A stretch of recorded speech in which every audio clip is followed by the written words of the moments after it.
नमस्कार मंडळी. तर आजच्या आपल्या चॅनलवर तुमचं पुन्हा एकदा मनापासून स्वागत आहे.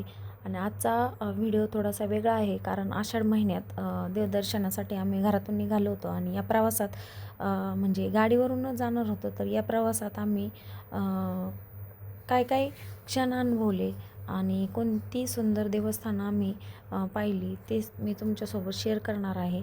आणि तुम्हाला सांगते, मी या व्हिडिओमध्ये तुम्हाला बघायला भेटणार आहे गावाकडचा रस्ता, त्यात म्हणजे पावसाळ्यातलं वातावरण, त्यामध्ये आमच्या गावामध्ये एक जुनी बारव आहे. ती बारव देखील मी तुमच्यासोबत या व्हिडिओद्वारे शेअर करणार आहे. आणि पुरातन मंदिर आहेत, म्हणजे खूप शेकडो वर्षापूर्वीचं मंदिरं देखील आहे, ते मी तुमच्यासोबत शेअर करणार आहे. तर हे सगळं नजारा तुम्हाला आजच्या व्हिडिओमध्ये पाहायला भेटणार आहे.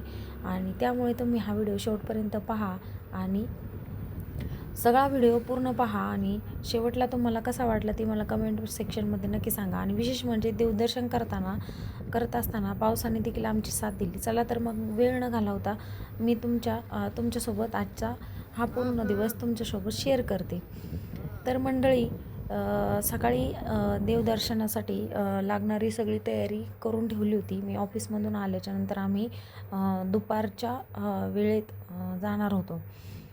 तर आषाढ महिन्यामध्ये गावाकडे देवदर्शनासाठी जाण्याची एक वेगळीच मजा असते. त्या वातावरणात एक वेगळीच भक्ती असते, कारण आषाढ महिन्याचा भक्तिमय वातावरणाचा असतो. आणि पावसाळा असल्यामुळे आजूबाजूला निसर्ग देखील हिरवागार झालेला असतो. रस्त्यावरून जाताना मध्ये मध्ये दिसणारी ती हिरवळ, ढगाळ वातावरण आणि सुंदर रस्ता, यामुळे प्रवासाची सुरुवात खूपच छान झाली.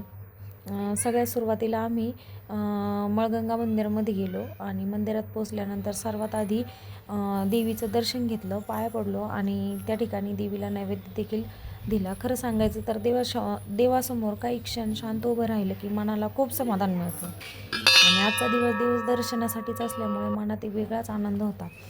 त्यानंतर मग मंदिरातलं सर्व नैवेद्य दर्शन वगैरे झाल्याच्या नंतर मळगंगा मंदिरातून आम्ही जवळच होती बारव, ती बारवेकडे चाललो होतो, कारण त्या ठिकाणी आम्हाला पुन्हा दर्शन वगैरे घ्यायचं होतं.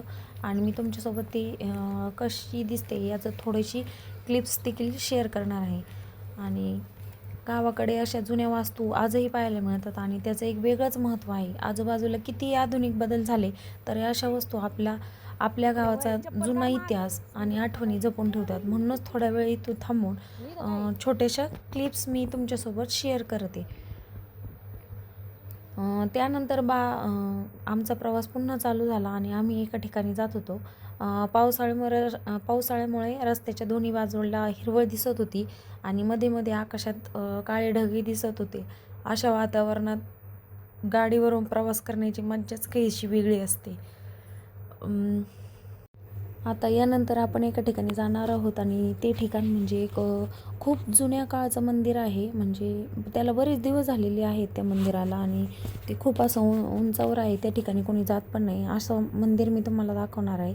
आणि ते खूप म्हणजे त्याची म्हणजे सांगतात की ते त्या ठिकाणी म्हणजे धन वगैरे असतं, पण माहिती नाही काय आहे नेमकं एक्झॅक्टली. पण जे आजी आजोबा म्हणजे जे ओल्ड एजेड लोक आहेत, ते आपले वृद्ध वयस्कर जे लोक आहेत, ते सांगतात की आमच्या काळात असं होतं, असं होत होतं, तसं होत होतं. तर ह्या त्यांच्या म्हणजे आम्ही लहानपणी ऐकलेल्या त्या गोष्टी होत्या आणि त्या गोष्टी म्हणजे अजूनही खऱ्या वाटतात, कारण ते मंदिरच आहेच तर त्या उंचीवर आहे आणि खूप आणि जुनं पण आहे. बऱ्याच दिवसाचं आहे. तिथे कोणी म्हणजे जास्त कोणी जात पण नाही आणि त्या ठिकाणी जायला म्हणजे घाबरतात का काही ते पण माहिती नाही. चला तर मग पुढे जाऊन तुम्हाला मी दाखवणारच आहे. आणि अशातच पावसाने देखील त्याची हजेरी लावली होती, कारण कधी कधी ऊन पडतं, कधी कधी पाऊस पडतो. त्या वातावरणामध्ये आम्ही गाडीवरून जात होतो आणि तुम्ही आजूबाजूचा परिसर पाहू शकता. इकडे ना सगळीकडं असा म्हणजे समोरून असा जवळून पाऊस चाललेला होता. गार वातावरण एकदम झालेलं होतं आणि गाडीवर चाललो होतो त्यामुळं आणखीच गार वाटत होतं.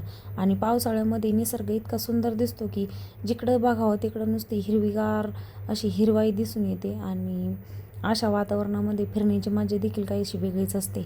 आणि तुम्हाला सांगते काही खूप लहानपणीच्या देखील आठवणी आहेत. त्या आठवणी देखील मी तुमच्यासोबत या व्हिडिओद्वारे शेअर करणार आहे. कारण अशा म्हणजे आम्ही लहान असताना इकडे यायचो आणि त्या ठिकाणी कसं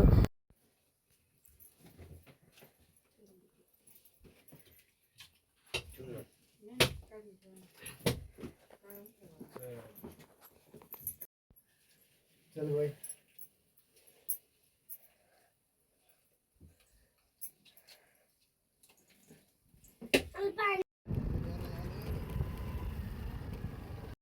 आता सट्टूबाईला जायचंय. सट्टूबाई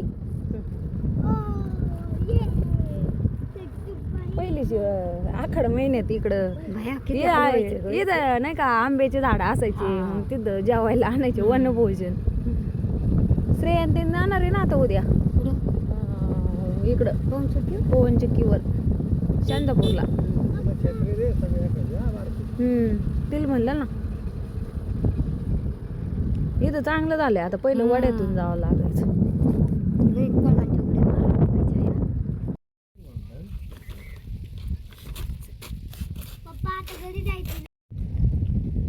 आणि तुम्ही पाहू शकता इकडे वरती त्या झाडांमध्ये ते मंदिर आहे आणि ते खूप उंचावर देखील आहे. इकडून जायला ह्या मंदिराकडे इकडून रोड आहे आणि कोणी जात पण नाही. तिकडे खूप जुनं मंदिर आहे आणि त्या ठिकाणी मध्यंतरी मंदिर डागडुजी केली होती, पण सहसा कोणी जातच नाही तिकडं. त्यामुळे ते जरा असं ऊस पडल्यासारखं दिसत आहे तुम्हाला. ऊस म्हणजे तिथं कोणी जात नाही. माहिती नाही काय तिथं तिथलं रहस्य काय ते देखील ते अजून कोणालाच माहीत नाही आहे. पण आहे ते एक उंचावर मंदिर आणि खूप वर्षापूर्वीचं आहे ते. म्हणजे असं म्हणतात ते शिवाजी महाराजांच्या काळातलं असं काही.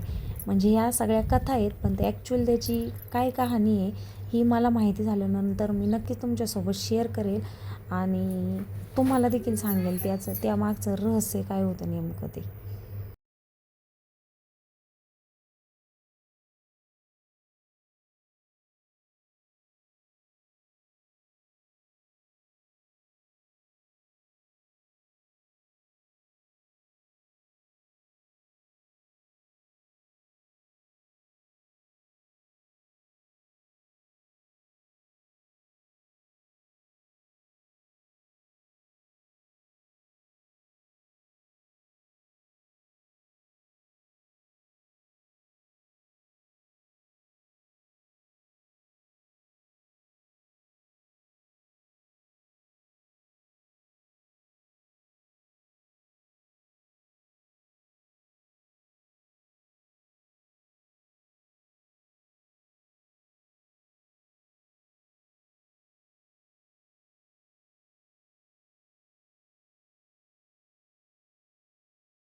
अशा पद्धतीने आषाढ महिन्यातलं देवदर्शन आमचं कंप्लीट झालं. म्हणजे सगळ्या देवांच्या आम्ही पाया वगैरे पडले. व्यवस्थित छान अशा प्रकारे दर्शन वगैरे घेतलं होतं. आणि ज्या विधिवत पूजा होती त्या देखील आम्ही निवांतपणे केल्या. दुपारच्या टायमाला त्याच्यासाठीच केलं होतं, कारण सकाळचं पण खूप घाई असते आणि मग दुपारी थोडा निवांत वेळ असतो. त्यामुळे मग ऑफिसमधून आल्याच्या नंतर आम्ही जाऊन आलो. तर आजचा व्हिडिओ कसा वाटला ते मला कमेंट सेक्शनमध्ये नक्की सांगा. भेटूया पुढच्या व्हिडिओमध्ये. तोपर्यंत काळजी घ्या.